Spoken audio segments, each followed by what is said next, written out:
we see the Bucks crowned champs, or will the Suns force a Game 7? What do you think? I think the Suns are going to force a Game 7. And Stephen A., I have to admit, I may be leading with my heart here because I don't want to see Chris Paul go out like that. Not like he did in Game 5. Not with one of the worst blunders I can remember in the finals. That was awful. You're down 1 point. Giannis is good for the alley-oop, 15 seconds left. It'll be a one-possession game, and you have the ball.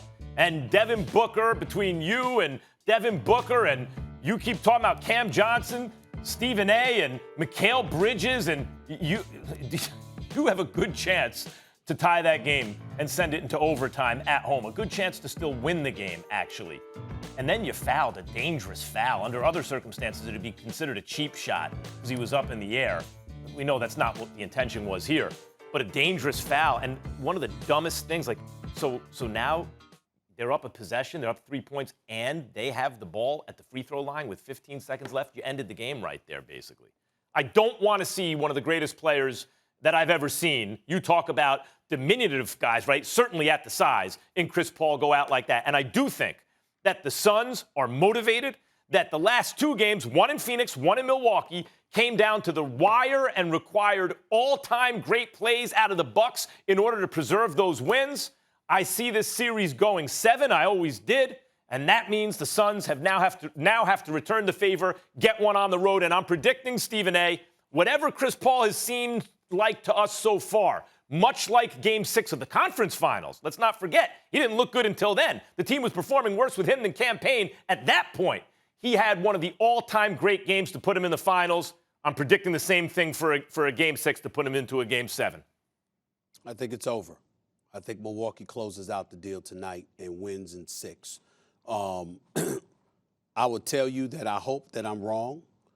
Because my heart is definitely with Phoenix and CP3 because I really, really would love to see them force a Game 7. And I love Game 7s, so that plays a lot in it.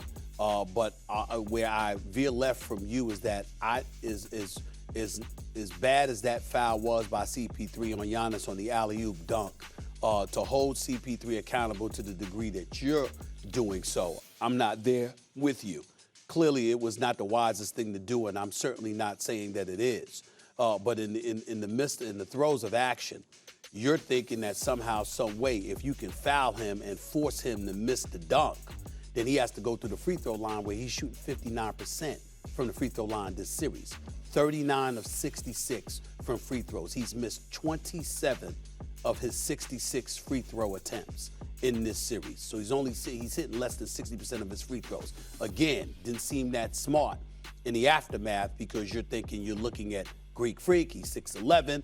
He's a specialist in terms of dunking the basketball. He's a high riser. He's a skywalker. And fouling him put him in. It just didn't seem like the smart thing to do. But listening to CP3 post-game, he said, yeah, I thought he would miss the free throws. Hell, he probably thought he would miss the free throws, et cetera, et cetera. So you're thinking that you were going to foul him before the dunk was actually made. It didn't turn out to be the wisest play in the world, but that was the thinking process, and I think basketball minds can understand that. In the end, though, here's what it comes down to.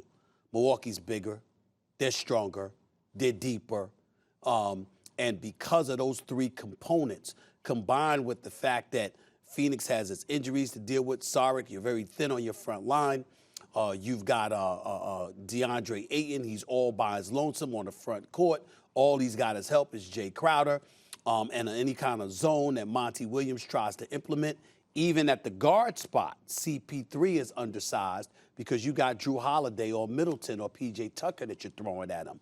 All of those things point to Milwaukee ultimately closing the deal tonight in Game 6. And, oh, by the way, just as an aside, Max and Molly, remember how we all thought it was 12 to 15,000 in Deer Park? And then I told y'all it was like 25,000?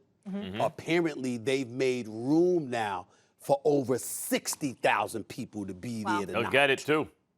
So and they're going to get it, every living body. I Absolutely. mean, it's going to be 60,000 plus outdoors, and it's not going to even be standing room in this arena. It's straight fire here in Milwaukee. These peeps are ready, and I think Milwaukee answers the call, unfortunately, because obviously I would love to see a Game 7, but I don't think I will.